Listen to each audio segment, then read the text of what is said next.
Hi there, I'm Hasan, I'm an artist, and usually when I tell people I'm an artist, they just look at me and they said, do you paint? Or what kind of medium do you work in? And most of my work that I work with is really a little bit about methodologies of working rather than actually a specific discipline or a specific technique.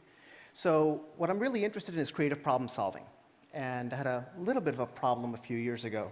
So let me show you a little of that. So it started over here. And this is the Detroit airport in June 19th of 2002. I was flying back to the US from an exhibition overseas, and as I was coming back, well, I was taken in by the FBI, met by an FBI agent, and went into a little room and asked me all sorts of questions of where were you, what were you doing, who were you talking with, why were you there, who pays for your trips, all these little details. And then literally just out of nowhere, the guy asks me, where were you September 12th? And when most of us get asked, where were you September 12th, or any date for that fact, you know, you're just like, I don't exactly remember, but I can look it up for you. So I pulled out my little PDA and I said, okay, well, let's look up my appointments for September 12th. At September 12th, from 10 to 10:30, I paid my storage bill.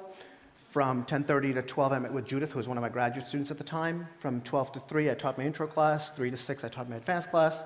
Where were you the 11th? Where were you the 10th? Where were you the 29th? The 30th? Where were you October 5th? We read about 6 months of my calendar. And I don't think he was expecting me to have such detailed records of what I did, but good thing I did, you know, it's because I don't look good in orange. But, so he asked me, so the storage unit that you paid the rent on, what did you have in it? I was like, well, this was in Tampa, Florida, so it's like winter clothes that I have no use for in Florida, furniture that I can't fit in my ratty apartment, you know, just assorted garage sale junk, because I'm a pack rat. And he looks at me really confused and says, no explosives. I was like, no, I'm pretty certain there were no explosives, and if there were, I would have remembered that one. And, you know, he's still a little confused, but I think anyone that talks to me for more than a couple of minutes realizes I'm not exactly a terrorist threat. And so we're sitting there, and eventually, after about an hour, hour and a half of just going back and forth, he says, okay, I have enough information here. I'm going to pass this on to the Tampa office. They're the ones that initiated this. They'll follow up with you, and we'll take care of it. It's like, great. So I go home, and then the phone rings, and man introduces himself. And basically, this is the FBI offices in Tampa where I spent 6 months of my life, back and forth, not 6 months continuously. By the way, you folks know that in the United States, you can't take photographs of federal buildings. But Google can do it for you, so if the folks from Google, thank you. So I spent a lot of time in this building, you know, questions like, have you ever witnessed or participated in any act that may be detrimental to the United States or a foreign nation? And you have to also consider the state of mind you're in when you're, you know, doing this. I mean, you're basically face-to-face with someone that essentially decides life or death.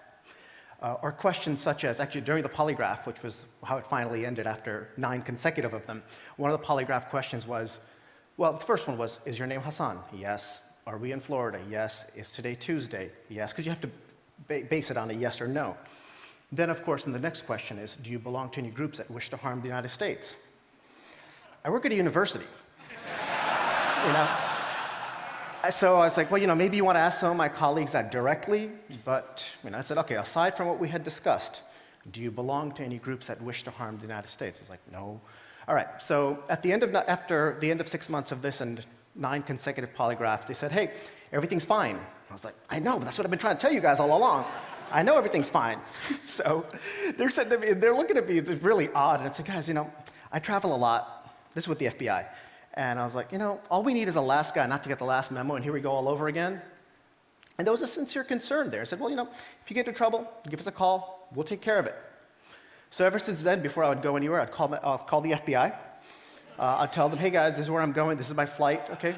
Northwest Flight 7 coming into Seattle on March 12th or whatever. A couple of weeks later, I'd call again, let them know. You know, it wasn't that I had to, but I chose to. Just wanted to say, hey guys, don't want to make it look like I'm making any sudden moves. I don't want you guys, you know, I don't want you guys to think that I'm about to flee. Just letting you know, heads up. And so I just kept doing this over and over and over. And then the phone calls turned to emails, and the emails got longer and longer and longer with pictures, with travel tips. Then I'd make websites. And then I built this over here. Let me go back to over here. So I actually designed this back in 2003. So this kind of tracks me at any given moment. I wrote some code for my mobile phone. Basically what I decided is, okay guys, you want to watch me? That's cool.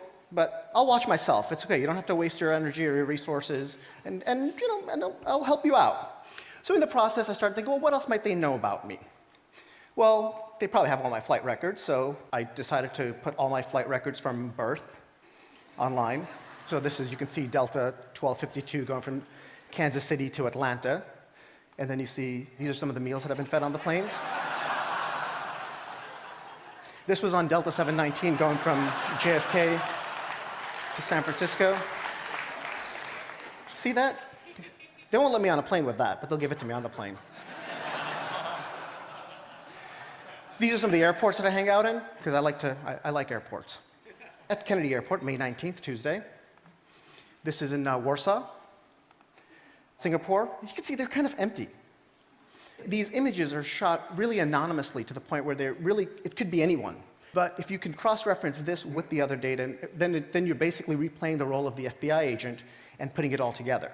When you're in a situation where you have to justify every moment of your existence, you're put in this situation where you react in a very different manner. At the time that this was going on, the last thing on my mind was art project. I was certainly not thinking, hey, I got new work here. But after going through this, after realizing, well, what just happened? And after piecing together this, and this way of actually trying to figure out what happened for myself eventually evolved into this. And it actually became this project. So these are the stores that I shop in, some of them, because they need to know. This is me buying some duck-flavored paste at the Ranch 99 in Daly City on Sunday, November 15th. At Koreana Supermarket, buying my kimchi, because I like kimchi. And I bought some crabs, too, right around there. And some chitlins at the Safeway in Emeryville. And laundry, too. Laundry detergent at West Oakland, or East Oakland, sorry. And then my pickled jellyfish at the Hong Kong Supermarket on Route 18 in East Brunswick. Now, if you go to my bank records, it'll actually show something from there. So you know that on May 9th, I bought $14.79 in fuel from Safeway in Vallejo. So not only that I'm giving this information here and there, but now there's a third party, an independent third party, my bank, that's verifying that, yes, indeed, I was there at this time. So there's points. These points are actually being cross-referenced, and there's a verification taking place. Sometimes they're really small purchases.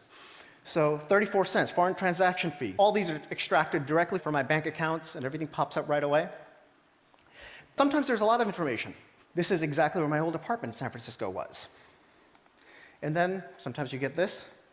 Sometimes you just get this, just an empty hallway in Salt Lake City, January 22nd. And I can tell you exactly who I was with, where I was, because this is the kind of what I had to do with the FBI. I had to tell them every little detail of everything. I spent a lot of time on the road.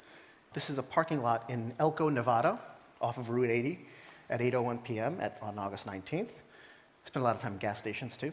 Empty train stations. So there's multiple databases, and there's thousands and thousands and thousands of images. There's actually 46,000 images right now on my site. And the FBI has seen all of them. At least I trust they've seen all of them. And then there's sometimes you don't get much information at all. You just get this empty bed.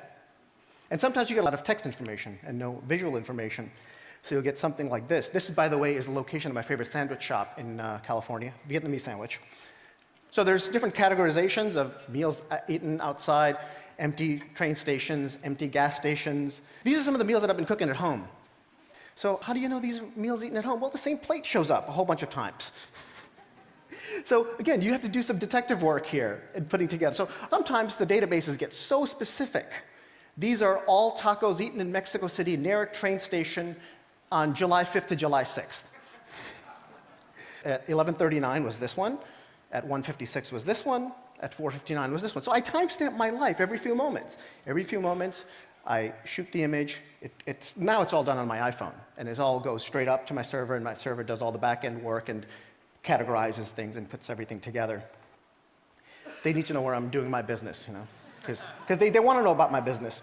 So on December 4th, I went here. And on Sunday, June 14th at 2:09, this was actually about 2 o'clock in the afternoon in Skowhegan, Maine. This was my apartment there. So what you're basically seeing here is all bits and pieces and all this information. If you go to my site, there's tons of things that come. And really, it's not the most user-friendly interface. It's actually quite user-unfriendly. And one of the reasons also being part of the user unfriendliness is that everything is there, but you have to really work through it. So by me putting all this information out there, what I'm basically telling you is I'm telling you everything. But in this barrage of noise that I'm putting out, I actually live an incredibly anonymous and private life. And you know very little about me, actually.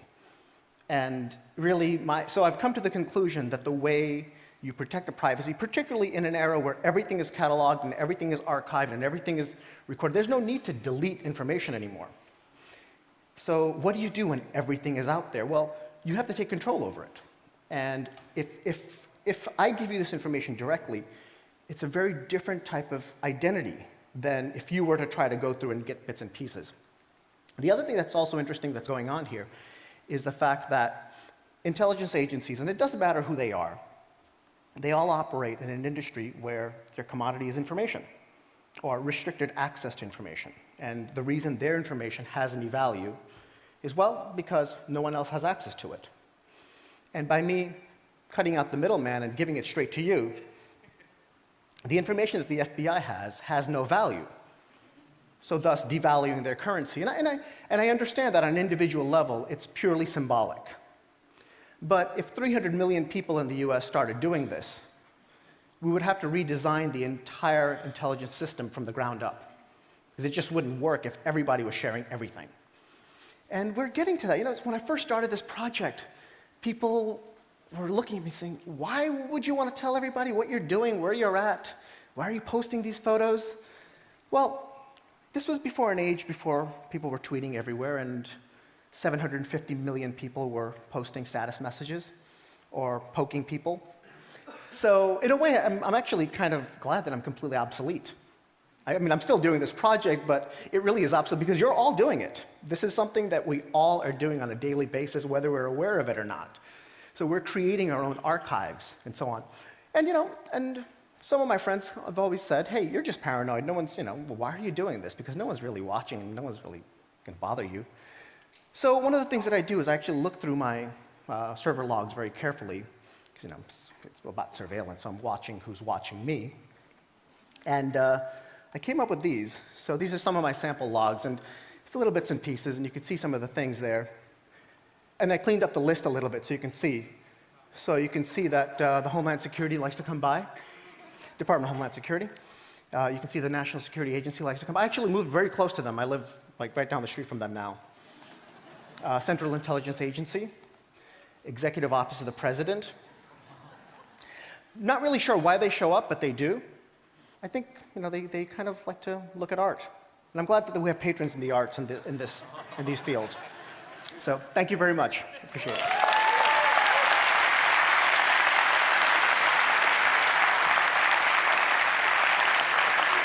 Thank you very much. Hasan, just one curiosity. You said now everything is automatic, goes from my iPhone, but actually you do take the pictures and put on the information. So how many hours of the day does that take? Almost none. And the reason, it's no different than sending a text. It's no different than checking an email.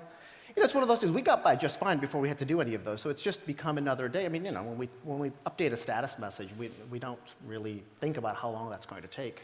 So it's really just a matter of my phone clicking a couple of clicks, send, and it's done, and everything's automated at the other end. And then the day you are in a place where there is no coverage, the FBI gets crazy? Well, it goes to the last point that I was at. Okay. So it holds on to the very last point. So if I'm on a 12-hour flight, you'll see the last airport that I departed from. Yes, Hasan. Thank you very much. Thank you.